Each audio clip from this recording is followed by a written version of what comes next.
Matthew chapter 25 verse 15 gives an interesting detail that we do well to look at. The Bible says after the master had given the servants various talents according to their abilities, then he went away. Now you see, when the master gives them these gifts and goes away, it implies something that we need to take a closer look at. Firstly, it implies the level of maturity that is required of these servants.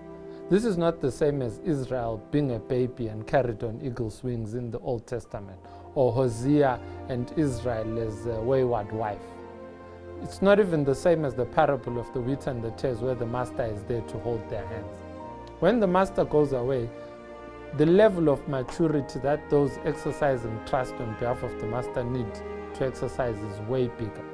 Secondly, it implies that these servants need to know what the master would have done were he there himself. In Luke chapter 19, the words used for the same parable are, the master when he goes away says, "Occupy until I come."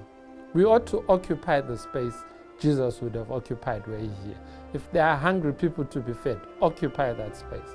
If mission needs to be financed, occupy that space. If someone needs to be reached out to, occupy that space. Do what Jesus would have done were he here.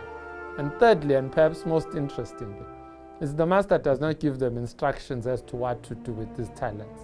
And so there's a level of creativity they must exercise in carrying out this work. So those three things once again.